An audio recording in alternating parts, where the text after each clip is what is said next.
Amén, amén. Hermanos, muy buenos días tengan todos ustedes, que Dios les bendiga. Espero que hayamos tenido una semana bendecida, ¿verdad?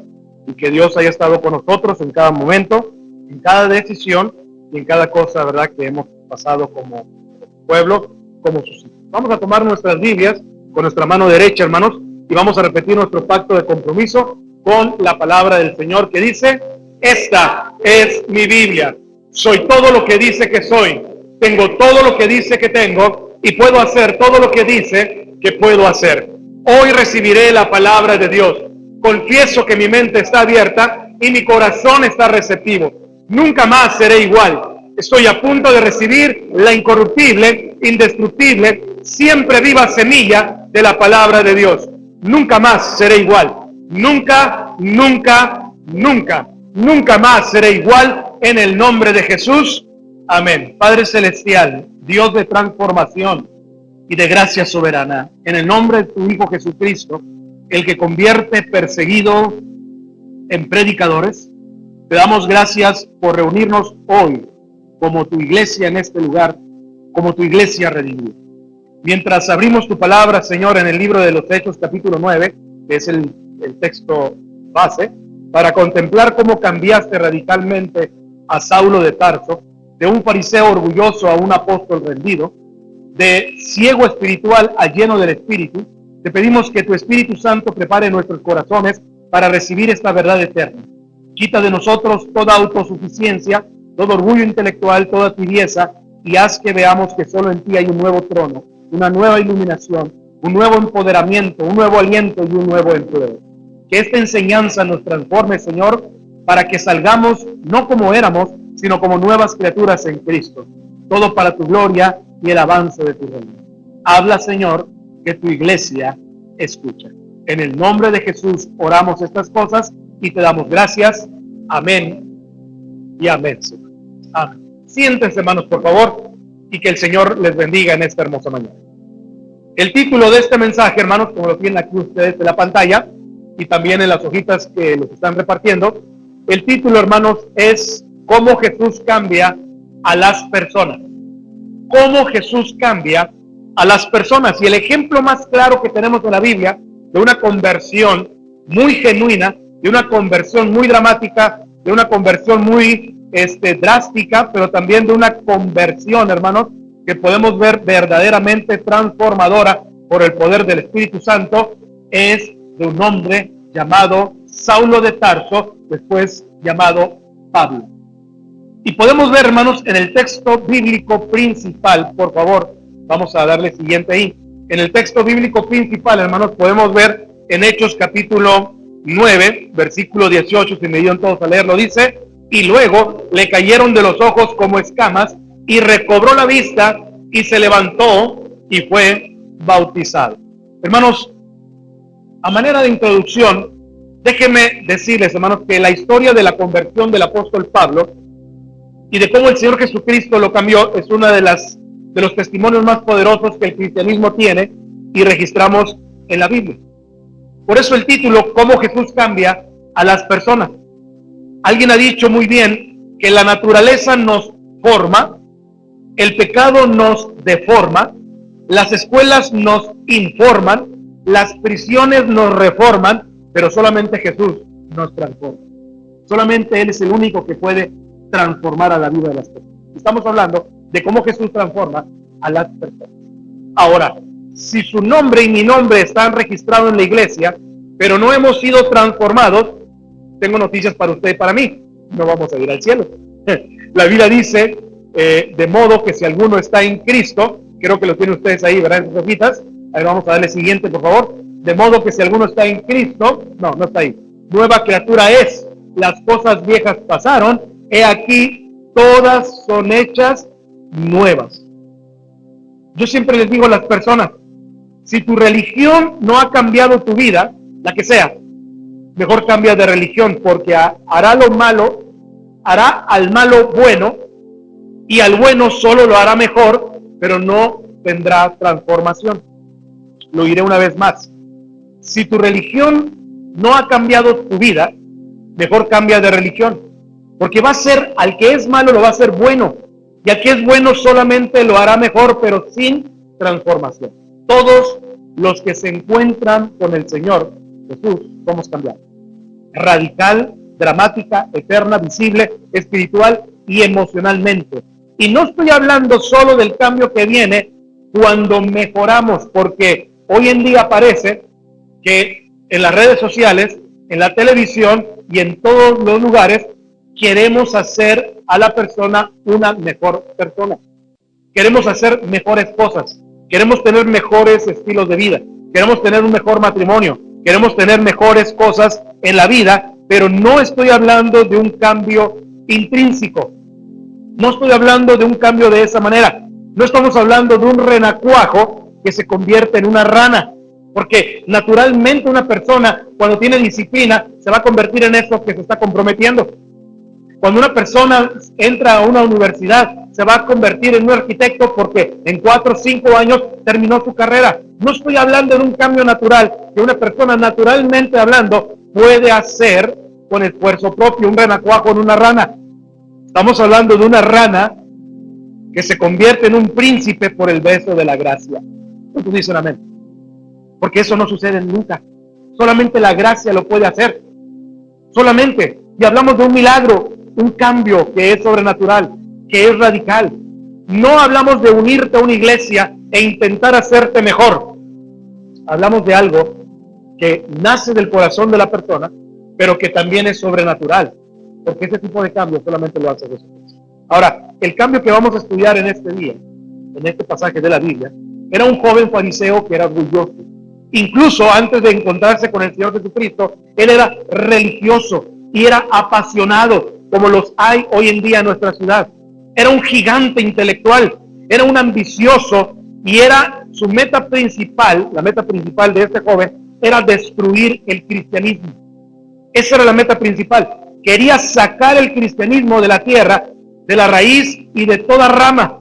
Quería destruirlo. Y trajo este gigante intelecto, trajo sus emociones feroces y trajo su odio determinado contra la iglesia del Señor Jesucristo, incluso tomando cristianos, metiéndolos en la cárcel y siendo cómplice en el asesinato y en el martirio de muchos cristianos, y como lo vimos en la semana pasada, de un joven llamado, ¿cómo se llamaba?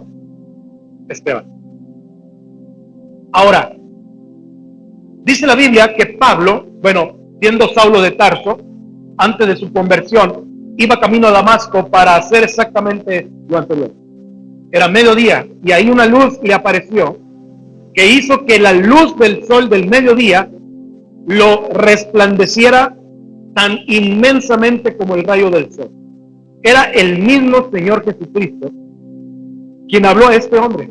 Y lo podemos ver en la historia, comenzando en el versículo 1. Ahí lo tenemos en la pantalla. Dice, ayúdenme, Saulo, respirando aún amenazas y muerte contra los discípulos del Señor, vino al sumo sacerdote y le pidió cartas para las sinagogas de Damasco, a fin de que si hallase algunos hombres o mujeres de este camino, los trajese presos a Jerusalén. Todos, mas yendo por el camino, aconteció que al llegar cerca de Damasco, repentinamente le rodeó un resplandor de luz en el cielo. Siguiente, por favor. Y cayendo en tierra, oyó una voz que le decía, Saulo, Saulo, ¿por qué me persigues? Y él dijo, ¿quién eres, Señor? Y le dijo, yo soy Jesús, a quien tú persigues. Dura cosa te es dar coces contra el aguijón. Y él, temblando y temeroso, dijo, Señor, ¿qué quieres que yo haga? Y el Señor le dijo, levántate y entra en la ciudad y se te dirá lo que debes de hacer. Ya nos ubicamos en la historia, ¿verdad? Aquí está un hombre llamado Saulo de Tarso. El Señor habla desde el cielo a este joven fariseo orgulloso y arrogante. Y él queda atónito completamente, perplejo completamente.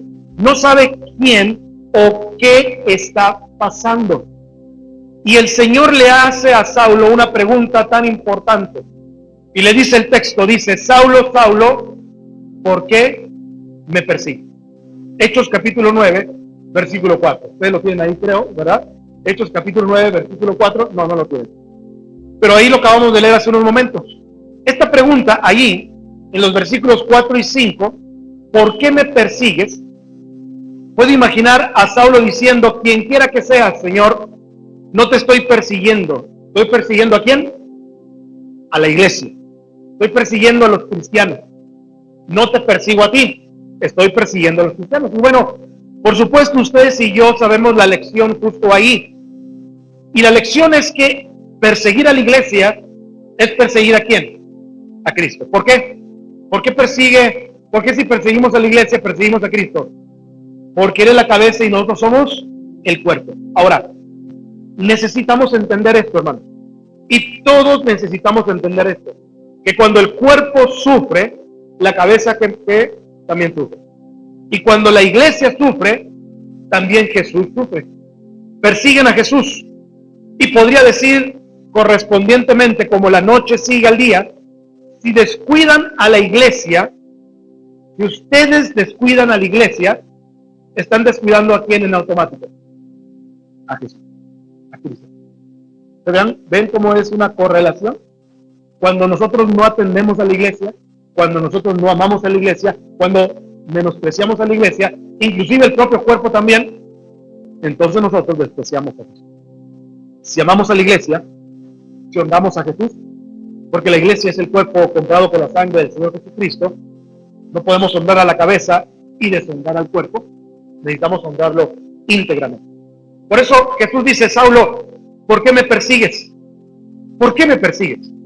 Y esa es la primera pregunta. Y luego en el versículo 5, ustedes notan ahí en sus hojitas, el versículo 5, la segunda pregunta es: ¿por qué te persigues a ti mismo? Ahora, no dice eso textualmente el pasaje de la Biblia.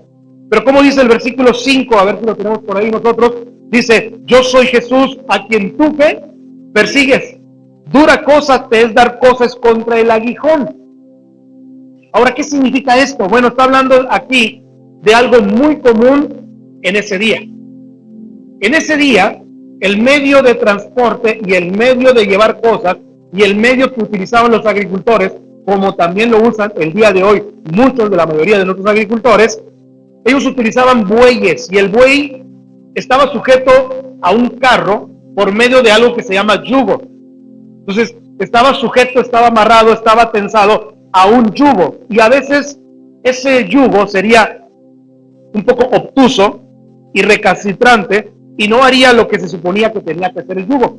Y bueno, si tomabas un palo y golpeabas al buey en la espalda con el palo, solo romperías el palo, no molestarías mucho al buey. Si tomaras un látigo y azotaras al buey, no estaría particularmente impresionado con un azote. Pero hay una parte del buey llamada talón, que es una cosa muy tierna, la cual tenemos también nosotros, y el conductor de bueyes tenía una cosa llamada aguijón. Y si quería el buey, que el buey se moviera, todo lo que tenía que hacer era tomar ese aguijón afilado, y pinchar al buey justo en ese talón, y el buey entonces lo sentiría y patearía con todas sus fuerzas contra ello.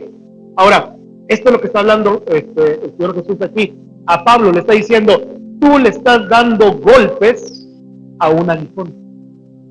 Entonces, en ese sentido, Pablo se estaba persiguiendo también a sí mismo. ¿Por qué le estás pegando al aguijón, Pablo? Porque estás dañándote a ti mismo. Ahora, ¿qué era eso? Bueno, veamos a este hombre que había sido testigo.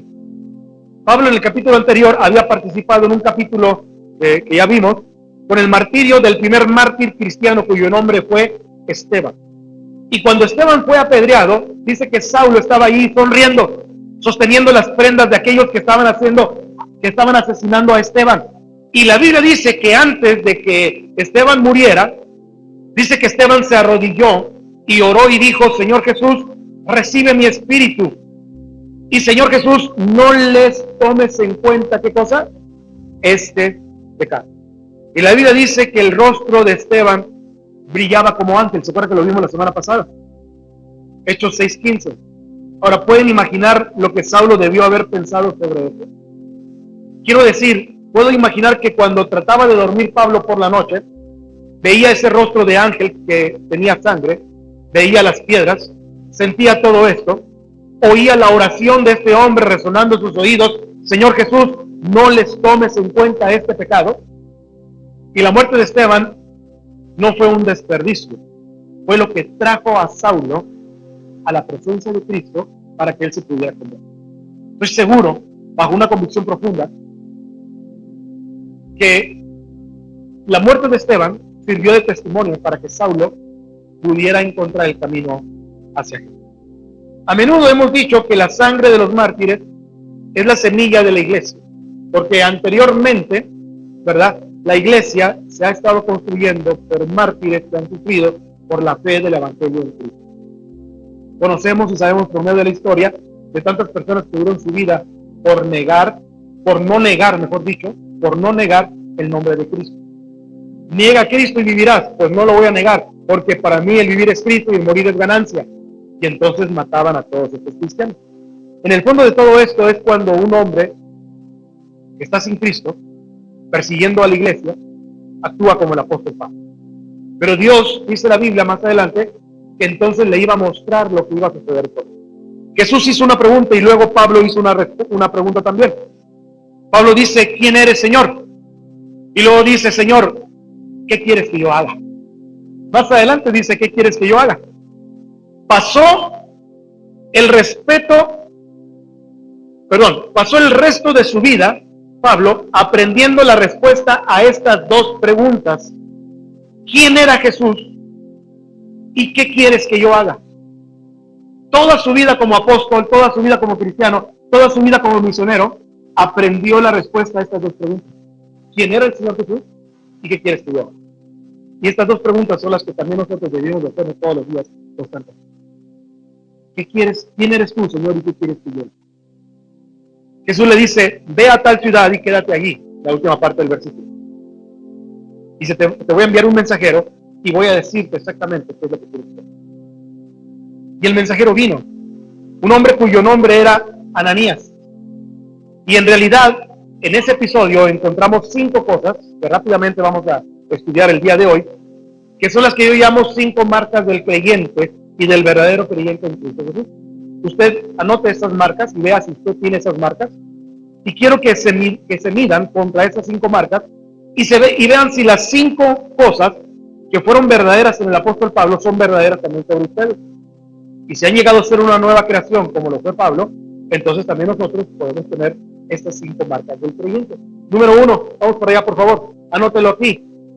La primera marca es que ahora existe un nuevo trono. Hay un nuevo Señor, hay un nuevo trono. ¿Ok? Señor, ¿qué quieres tú que yo haga? ¿Quién eres, Señor? Se fijan cómo Pablo sabía de autoridad y entonces lo primero es que hubo un nuevo trono en su corazón. ¿Pueden notar eso? Dice el versículo 5, vamos para allá por favor. Dice el versículo 5, ¿quién eres, Señor? Y el Señor le dijo, yo soy Jesús. Ahora, vayan un poquito más abajo en el versículo 17, por favor. Dice, y Ananías fue y entró en la casa y poniendo las manos sobre él dijo, hermano Saulo, el Señor Jesús que se te apareció en el camino por donde venías, me ha enviado para que recibas, ¿qué cosa? La vista y seas lleno del Espíritu Santo. Ahora, lo que le pasó al apóstol Pablo es simplemente esto, que Jesucristo se convirtió en su Señor en ese momento. Jesucristo se convirtió en su Señor y Él le cedió el trono ¿de qué? De su corazón. Si me permiten hacerle una pregunta a ustedes, escúchenme bien, y no dejen pasar la pregunta. La pregunta es en este momento, ¿es Jesucristo el Señor en su vida? Si no lo es, entonces no tenemos derecho de llamarnos cristianos.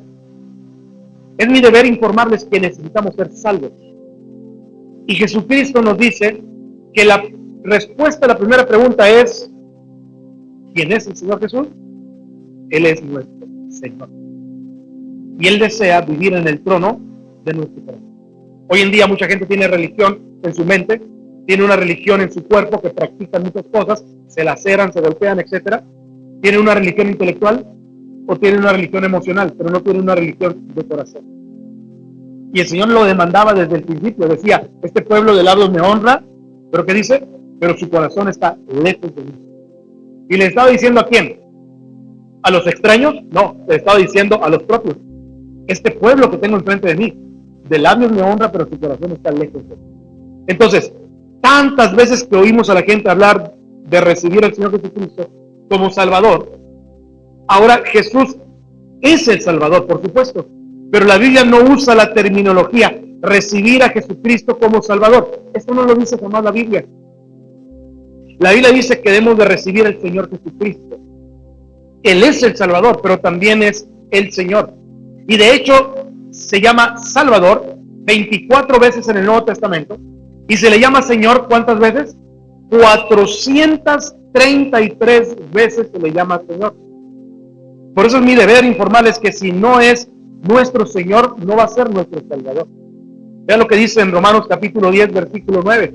Dice, no lo tienen ahí, pero yo sí lo tengo aquí en mis apuntes. Dice que si confesares con tu boca que Jesús es ¿quién, hermanos? El Señor. No dice el Salvador, no dice un mediador, dice el Señor. Y creyeres en tu corazón que Dios le levantó de los muertos, serás salvo. Alguien escribió estas palabras. Escuche lo que voy a decir, un poema. Me llamáis maestro y no me obedecéis. Y muchos le llamamos maestro, ¿no es cierto? Y no me obedecéis.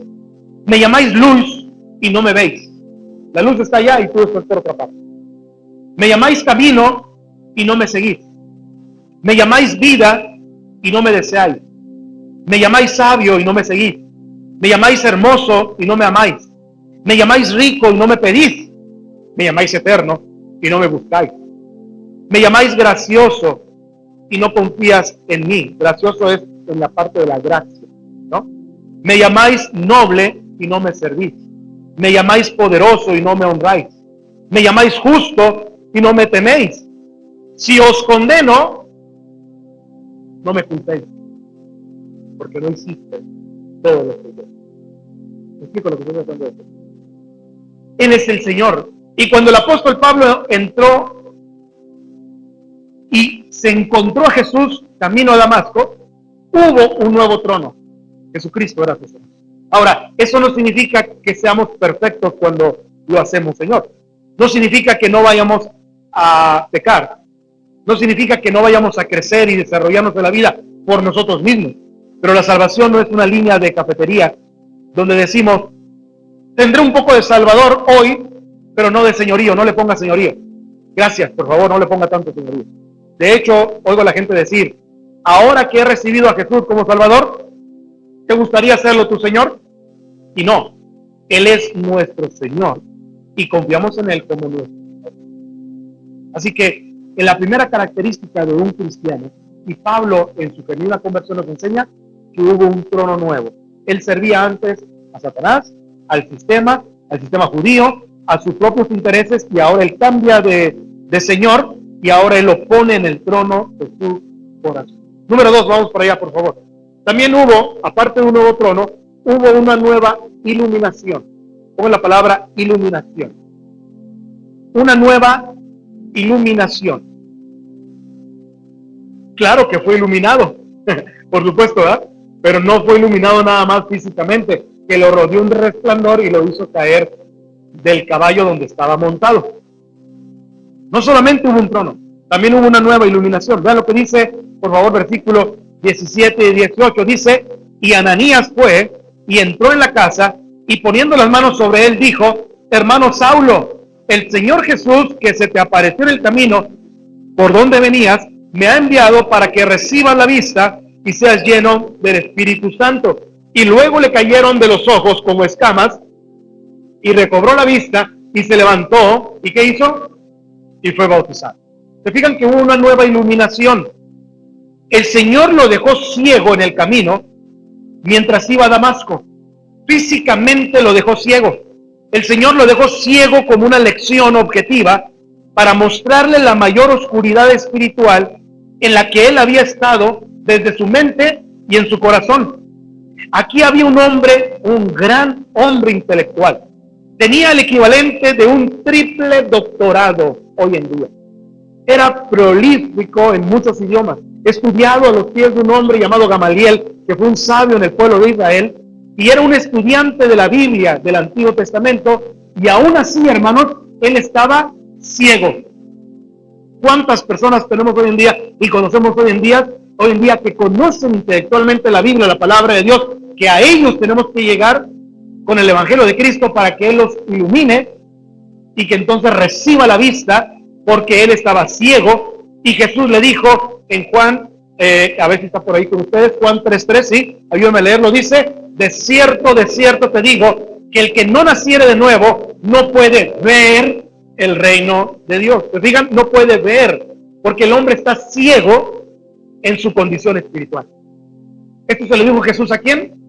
A Nicodemo se lo dijo.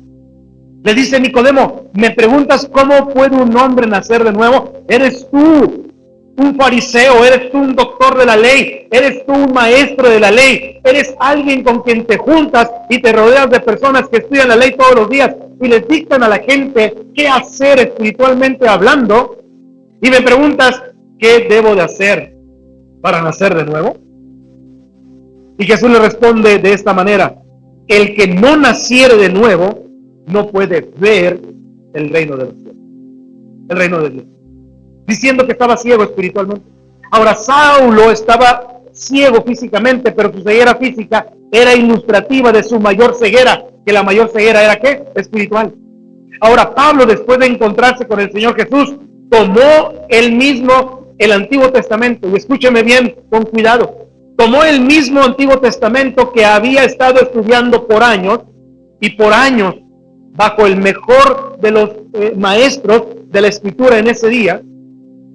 Era un joven fariseo intelectual, orgulloso, que estudió a los pies del mayor maestro en ese día, pero cuando encontró al Señor, ese Antiguo Testamento estalló en llamas en sus manos, y miró allí y vio a Jesús en cada página, y vio a Jesús en los profetas, y vio a Jesús en los salmos, y vio a Jesús en Moisés, y vio a Jesús en la ley, y vio a Jesús en los sacrificios del Antiguo Testamento, vio a Jesús en el tabernáculo, vio a Jesús en las ceremonias, y Jesús estaba en todas partes.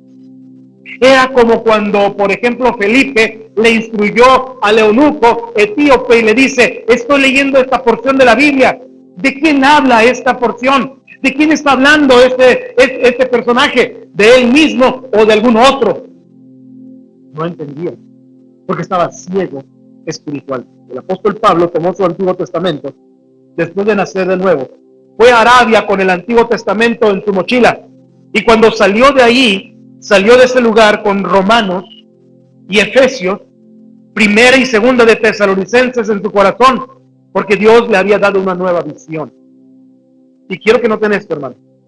Dios abre tus ojos, mis ojos, vemos cosas y entendemos cosas que nunca podíamos entender y nunca podríamos decir si no hubiéramos nacido de nuevo. Es la segunda característica. La primera dije, un nuevo trono. La segunda que dije, hermanos, ¿lo tienen ahí ustedes? Una nueva iluminación. El Señor no solamente le regresó la vista física, le abrió los ojos espirituales y le dio un pleno entendimiento que pudo escribir gran parte del Nuevo Testamento de lo que él sabía con el Antiguo Testamento. Número 3, vamos para allá, por favor. Número 3, rápidamente, tuvo un nuevo empoderamiento. ¿Sí? Esta palabra es una palabra que hoy en día está muy de moda. El empoderamiento de los hombres, el empoderamiento de las mujeres, el empoderamiento de la sociedad, el empoderamiento. Todo el mundo quiere ser empoderado. Muy bien, es una palabra muy antigua, pero que es una palabra que hoy en día la usan mal, porque el verdadero empoderamiento no viene del interior del ser humano.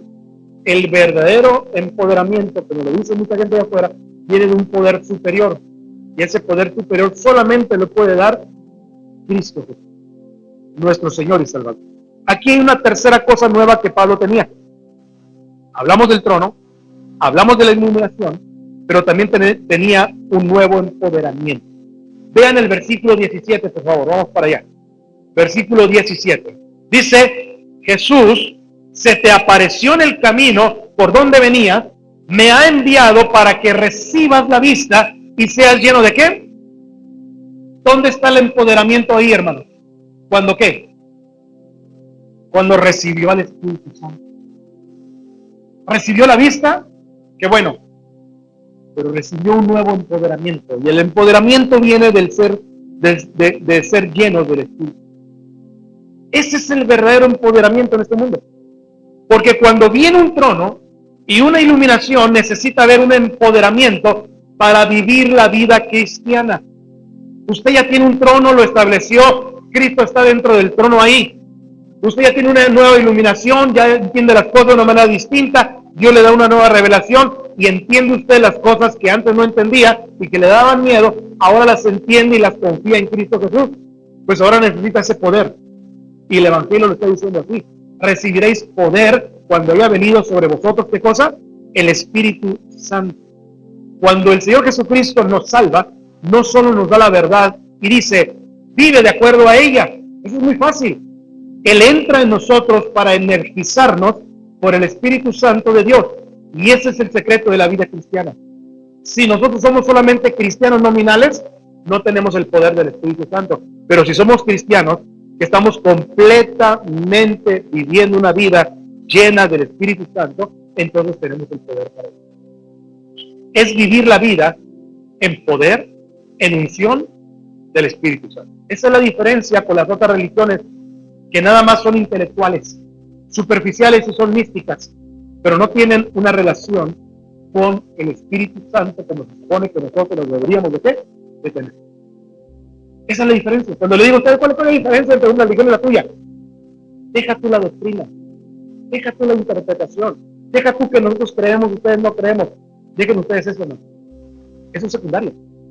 La verdadera diferencia entre una religión y la otra, y nosotros, es quién está en nosotros. Y quién nos empodera. Quién es el Espíritu. El apóstol Pablo escribió más tarde en Romanos capítulo 8, versículo 2, no sé si lo tengan ustedes ahí. Romanos 8:2, ¿sí lo tienen? Sí lo tienen. Dice, hermanos, porque la ley del Espíritu de vida en Cristo Jesús me ha librado de la ley del pecado y de la muerte. ¿Qué significa esto? Pablo había estado esclavo.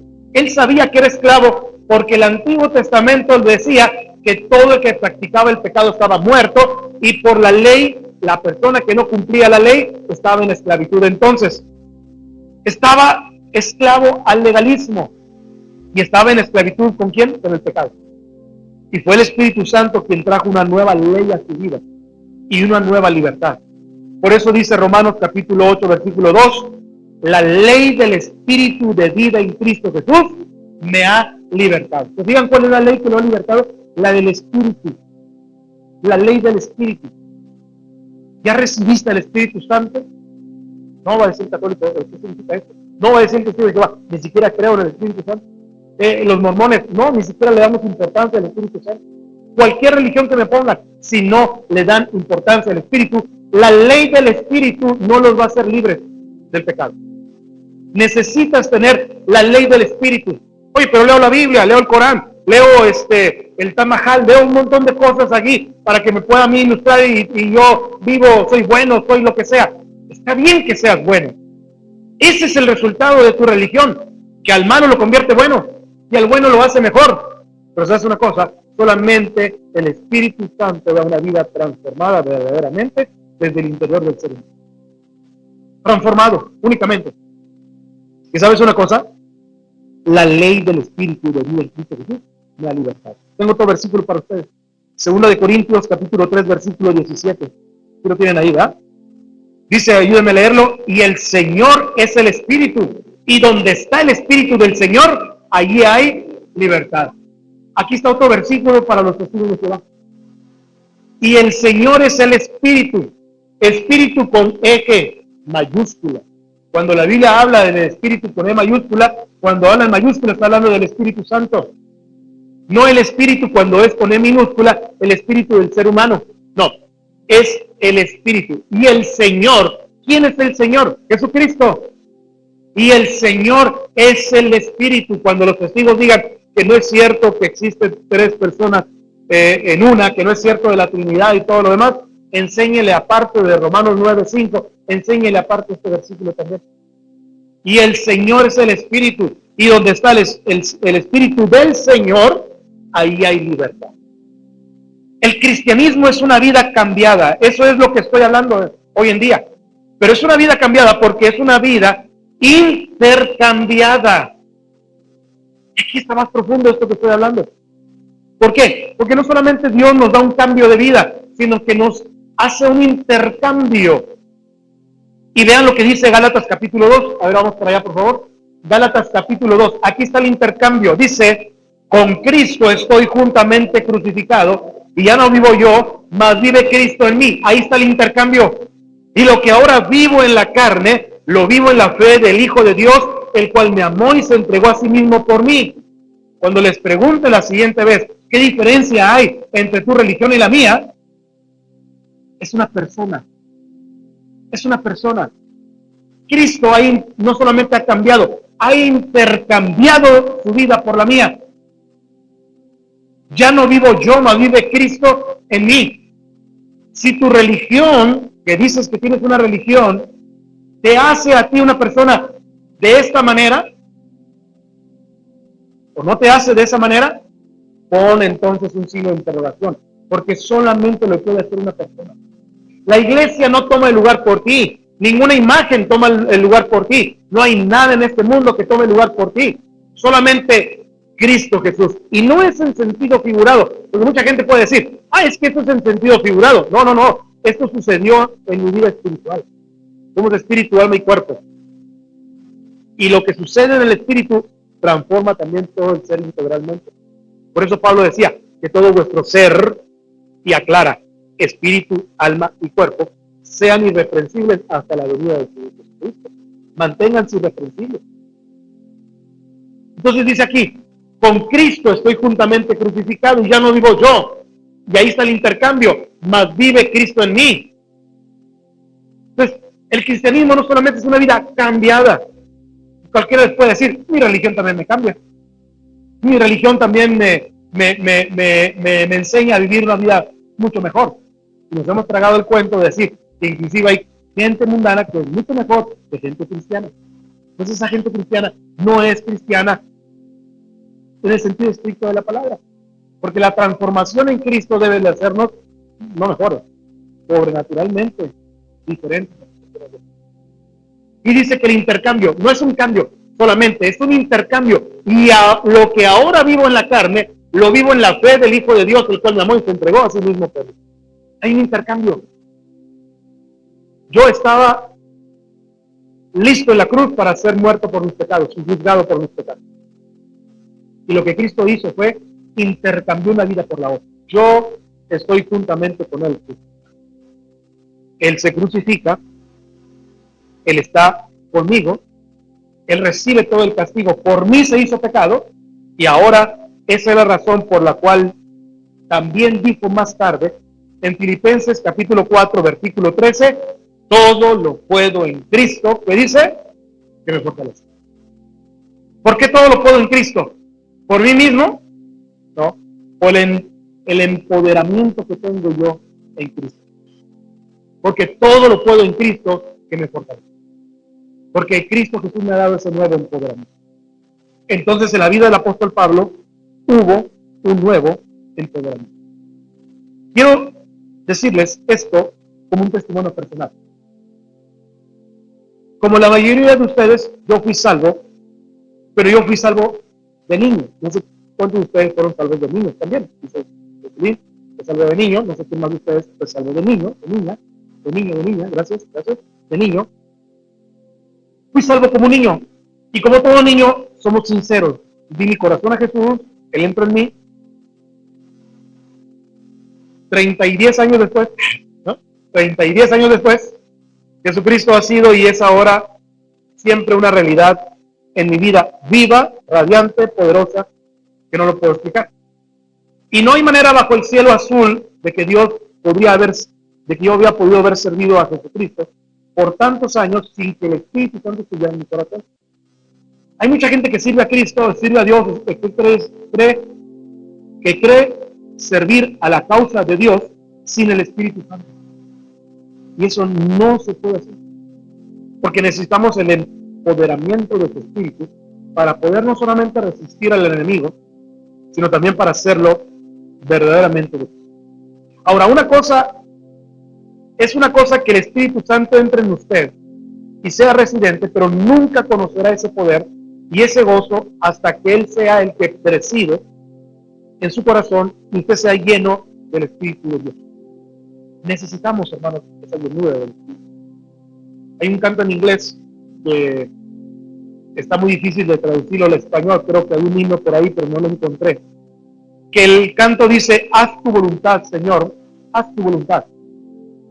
Ten dominio absoluto sobre mi ser. Lléname con tu espíritu hasta que todos vean a Cristo solo, siempre viviendo en mí. Y en Efesios capítulo 5, versículo 18 dice: y no os embriaguéis con vino en el cual hay disolución, sino antes bien, que dice, ser llenos de ¿qué cosa? Del Espíritu Santo. Ya he predicado demasiado en decirles que esta es una orden y no es una sugerencia. Debemos de ser llenos constantemente, siempre, del Espíritu Santo. ¿Cuántos dicen amén? Vamos al punto número 4, por favor, hermanos. También tenemos no solamente un nuevo trono, una nueva iluminación, un nuevo empoderamiento, sino que no tenés, hermanos. Tenemos un nuevo aliento. Tenemos un nuevo aliento como cristianos. Si usted necesita volver a hacer estas cosas, hágalas. Pídale al Señor que Él sea nuevamente el Rey en su corazón. Pídale que le dé una nueva iluminación, porque la que ahora tiene ya está muy distorsionada o no le está funcionando. Pídale ahora una nueva llenura del Espíritu Santo, un verdadero empoderamiento, y dígale: Señor, denme un nuevo aliento, porque mi vida espiritual, cuando ahorita decía la hermana, ¿verdad?, la escuela dominical, cuando ahorita decía ella que hemos dejado el primer amor, a este punto se refiere.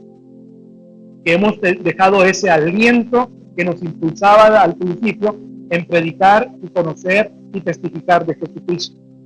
Este hombre, Saulo, que tuvo un nuevo trono, Señor, ¿qué quieres que yo haga?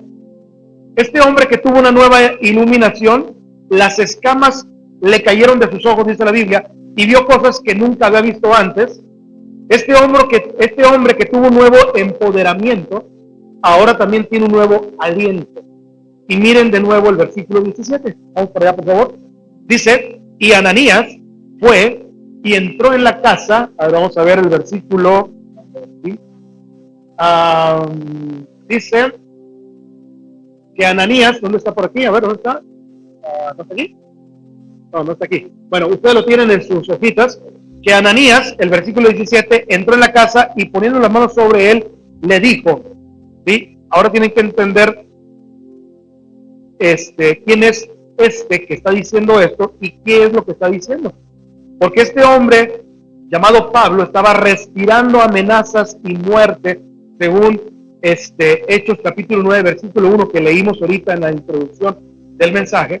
Pablo respiraba amenazas y muerte. Pablo era un asesino, era un blasfemo. Y ahora sí está aquí un versículo, dice: hermano Saulo, el Señor Jesús, que se te apareció en el camino por donde venías, me ha enviado para que recibas ¿qué cosa? La vista, y seas lleno del Espíritu Santo. Y al momento le cayeron de los ojos como escamas, y recibió al instante la vista, y levantándose, ¿fue qué cosa? Bautizado. Y habiendo tomado alimento, recobró fuerzas, y estuvo Saulo por algunos días con los discípulos que estaban en Damasco. Aquí hay un hombre que ahora entra en la comunión de los creyentes. ¿Se fijan? ¿Cómo entró ahora a ser parte de la iglesia, hermano? ¿Cómo entró? Según este pasaje de la Biblia. ¿Cómo entró? Al haber sido ¿qué? Bautizado. Llega Ananías, yo no me puedo imaginar a Ananías. Le dice el Señor a Ananías: Ananías, ve, prepárate en tu casa, abre tu casa, está orando ahí, porque viene un hombre llamado Saulo de Tarso. Imagino a Ananías diciendo: Señor, no te equivocaste de hombre de casa, no te equivocaste de... ¿Por qué yo, Señor? ¿Qué no sabes que este hombre es un matón de primera sueldo? ¿Qué no sabes que él trae credenciales para matar a cualquier cristiano?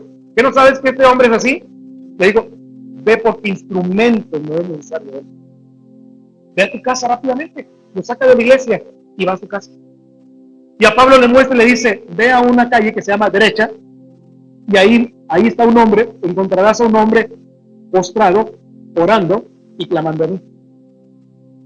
Cuando estaba clamando, obviamente de afuera de su casa escuchaba el clamor de este hombre y dijo: ahí es donde yo me dice.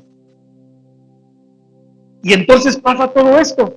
Al momento se le cayeron de los ojos como escamas, recibió al instante la vista, levantándose fue bautizado y habiendo tomado alimento recobró fuerzas y estuvo Saulo por algunos días con los discípulos.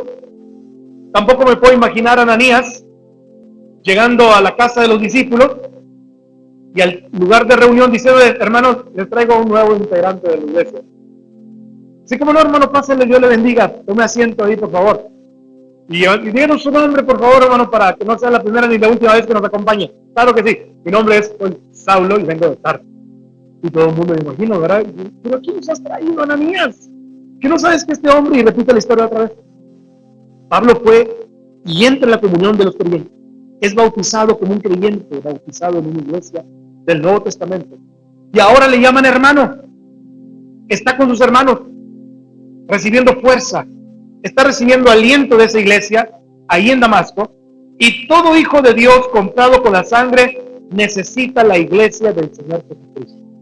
Aquellos de nosotros que hemos entronado al Señor Jesús en nuestro corazón, aquellos de nosotros que hemos sido iluminados por el Señor Jesús, aquellos de nosotros que hemos sido empoderados por el Señor Jesús, ahora necesitamos ser alentados. Por eso este cuarto punto es, recibimos un nuevo aliento por el Señor Jesús. ¿Cómo hacemos esto, hermano? ¿Cómo recibimos aliento? Por medio de una comunidad llamada ¿qué? Iglesia.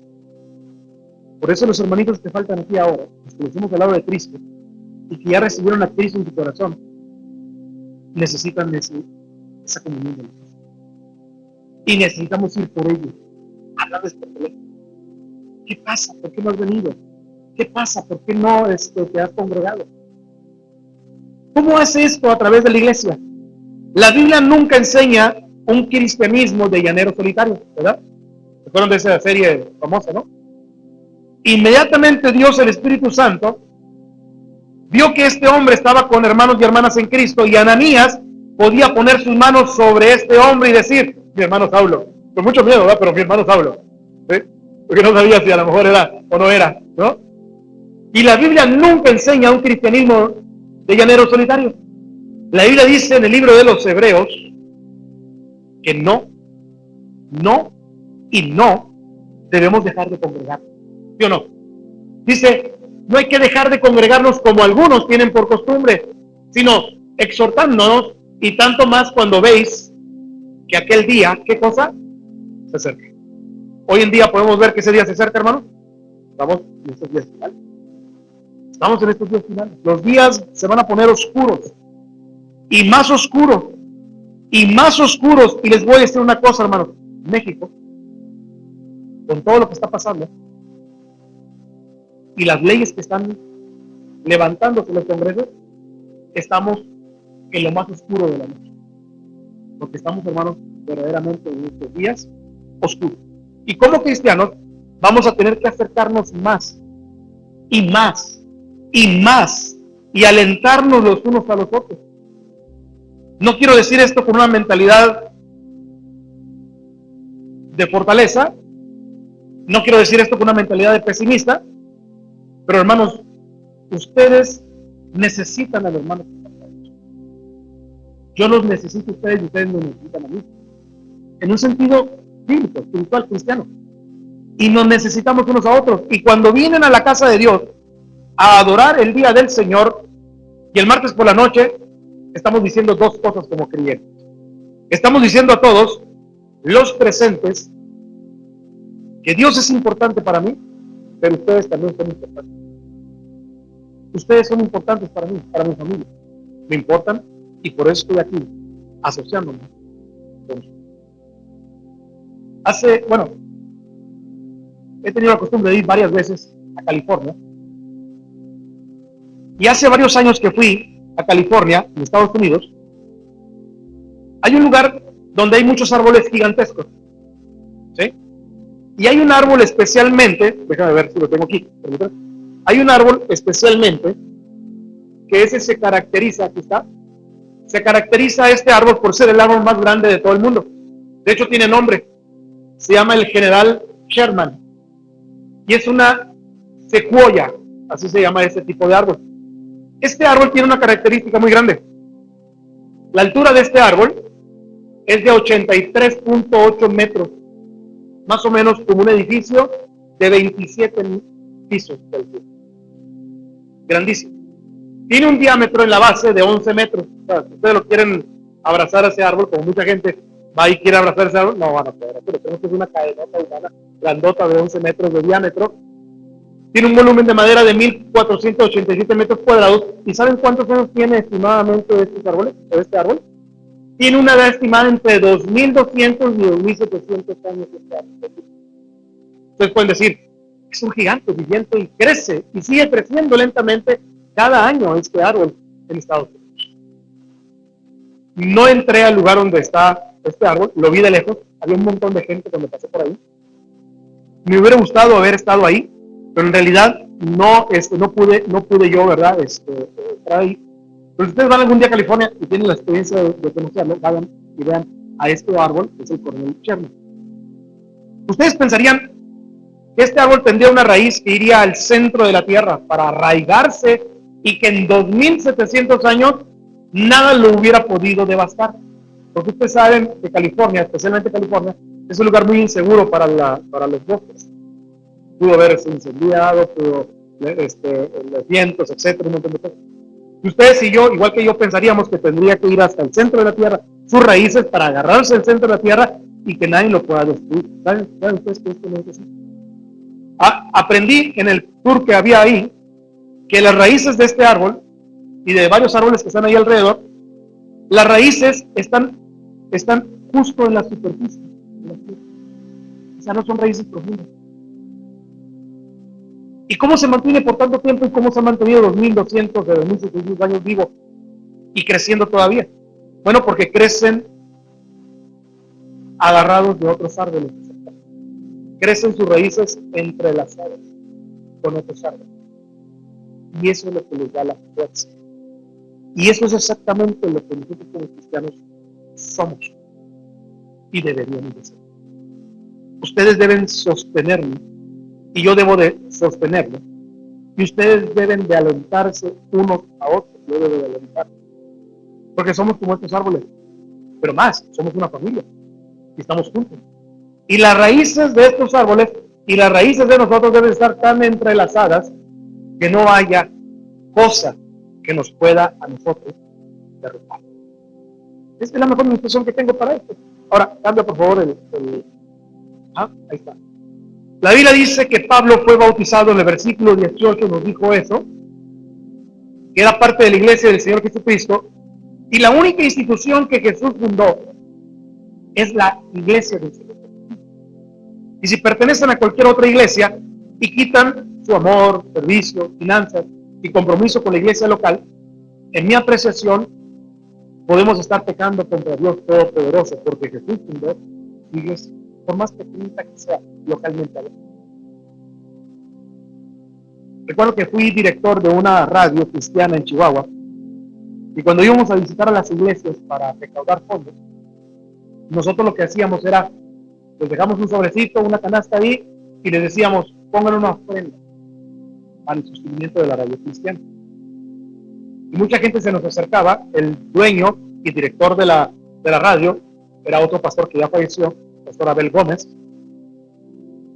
Recuerdo que se nos acercaba la gente y decía, la gente, pastor, quiero dar mi diezmo íntegro para la radio, porque sé que es un medio de evangelización tremendo para que llegue al mensaje del corazón, al corazón, el mensaje que llegue al corazón de la gente.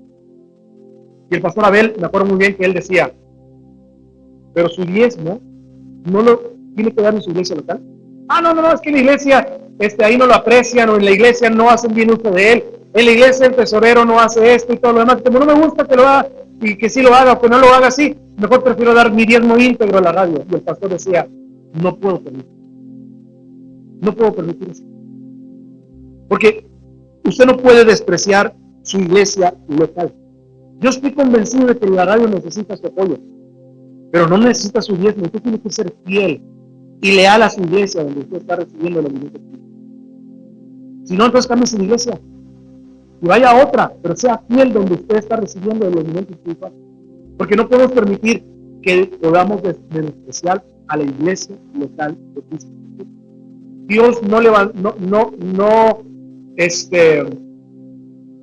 instituyó una radio, decía él. Dios instituyó la iglesia para que la iglesia funcionara tal y como él la ordenó. Pues aquí tenemos un hombre. Y Pablo había sido cambiado en todos estos aspectos. Y vamos al número 5, hermanos, terminar. Número 5 para finalizar. Tuvo un nuevo empleo. Ahora Pablo se empleó en otra cosa completamente distinta. Pablo era perseguidor de la iglesia, ¿no es cierto? Y ahora tuvo un nuevo empleo.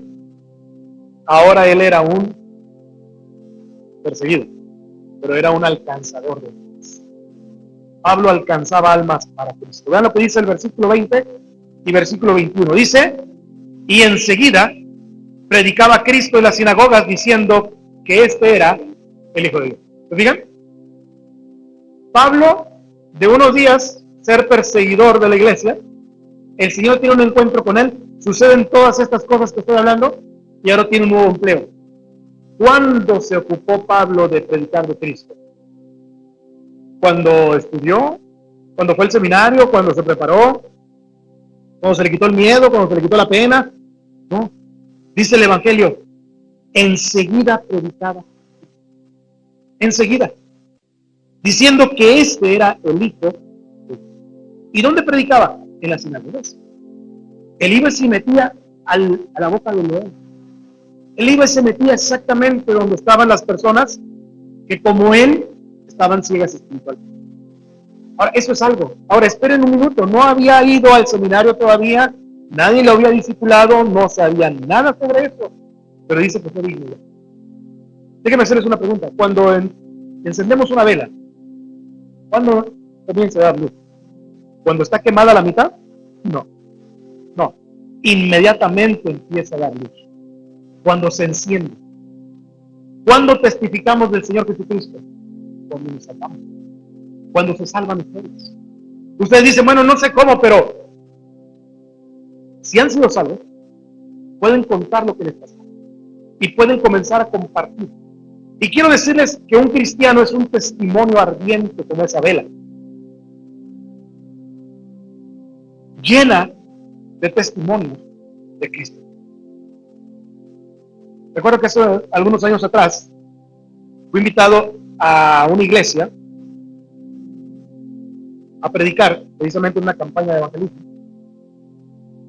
Y recuerdo, hermanos, que cuando pasaba la gente había consejeros, habían personas que ya son cristianos, que son salvos, que estaban guiando a las personas para decir, ¿quieres recibir a Cristo? Sí, ok, muy bien. Tienes que hacer esto y esto otro, ponemos una Biblia en tu mano y entonces tienes que bautizarte. Y había consejeros que estaban haciendo eso para que la gente no lo hiciera de ligera, sino que lo hiciera de toda convicción.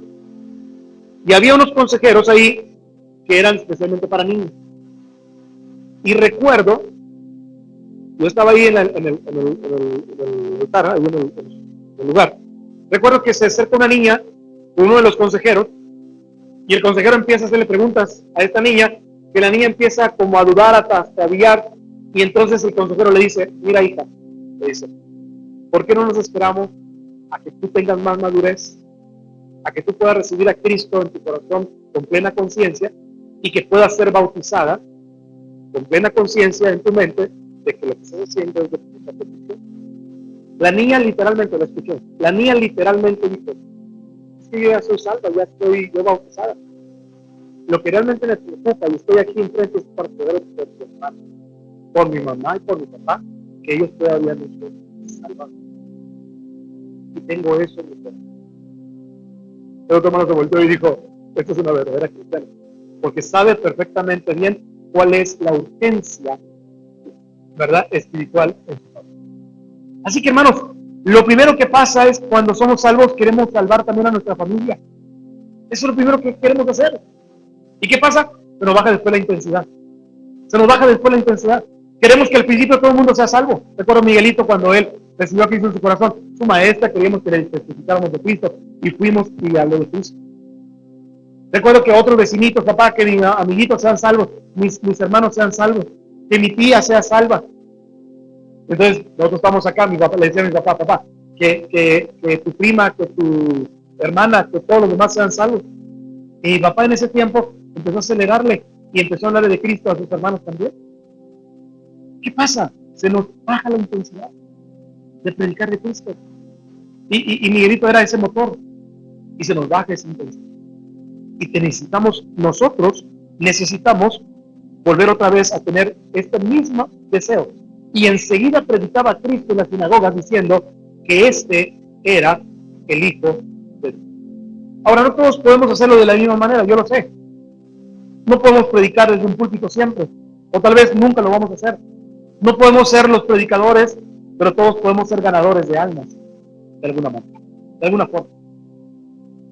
Y nosotros necesitamos hacer como el apóstol Pablo lo hizo. Todos debemos de tener un nuevo empleo, porque nuestro deber es un privilegio. Nuestro gozo es llevar a otros a Cristo. Y no podemos hacerlo de la misma manera, y no todos tenemos el mismo don, pero lo peor de muchas personas es que no lo estén haciendo y oculten su don, como aquel hombre que ocultó el don, que ocultó su talento, y que cuando vino el Señor y le pidió cuentas, le dijo entonces, no eres siervo bueno, fuiste negligente, escondiste tu talento, escondiste tu don, y no lo pusiste a trabajo. Así que hermanos, termino con esto. Tantas cosas que todavía tengo que decirles aquí, pero creo que esto es importante que ustedes también lo puedan escuchar. Estas 5 cosas que acabamos de ver son las marcas que lo que a mí respecta, no solamente sobre el apóstol Pablo, sino sobre cualquiera de nosotros que nombra al Señor Jesús. No sé si hay otro versículo más, no hay más. Hasta ahí. ¿Cuál? Dice aquí, hermanos, de modo que si alguno está en Cristo, ¿qué dice? Nueva criatura es.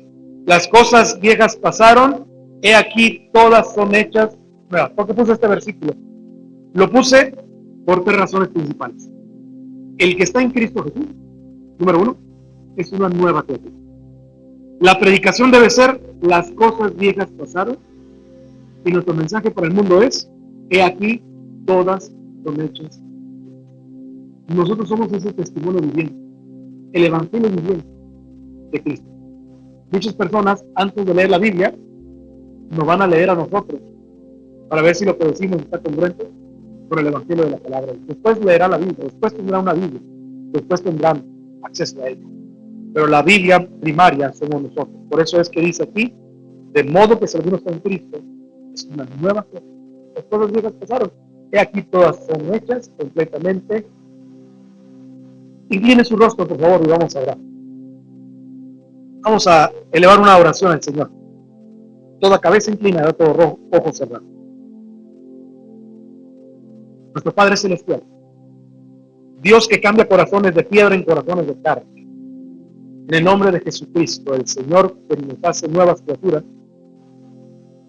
venimos a ti, Señor, arrepentidos hoy de haber vivido como Saulo antes de Damasco, orgullosos de nuestra religión, ciegos a tu luz, empoderados por nuestra propia fuerza, desalentados sin tu aliento y ocupados en empleos que no glorifican tu nombre. Perdónanos por resistir tu transformación, por contentarnos con un cambio superficial en lugar de un milagro nacido del corazón que fue lo que das. Padre, tu palabra dice que el que lleva más fruto lo limpiará para que lleve más fruto. Limpia nuestras vidas y renueva en nosotros la experiencia de todo. Un nuevo trono donde solo Jesús reina. Una nueva iluminación que abra los ojos a tu verdad. Un nuevo empoderamiento por tu espíritu. Un nuevo aliento en tu iglesia y un nuevo empleo para ganar más. Como creyentes y miembros de tu cuerpo nos comprometemos, Señor, queremos rendirnos completamente a ti, dispuestos a que caigan las escamas de nuestros ojos, a ser llenos del Espíritu, para vivir en libertad y poder, unidos a nuestra iglesia local para el aliento mutuo y apasionados por predicar tu nombre en todo el mundo. Llámanos a la acción inmediata esta semana, que identificamos un área donde aún se resiste al cambio de Jesús, que podamos encontrar a personas que puedan declarar aquí a Jesucristo públicamente ante tu presencia. Y Padre, que podamos ver visiblemente la transformación de ellos, en su hogar, en su trabajo, en su iglesia, en su lugar de necesidad. Únenos, Señor, como iglesia, para que nuestras vidas le griten al mundo que Jesús cambia las cosas. Te damos gracias por tu gracia, que no nos deja como éramos antes, sino que nos transforma día en día. Te lo pedimos estas cosas. En el nombre de Jesús. Amén.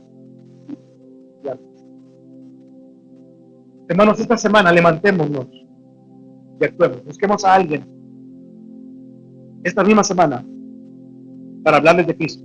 Oren junto con Él y vean una transformación gloriosa en Cristo. Que Dios les bendiga.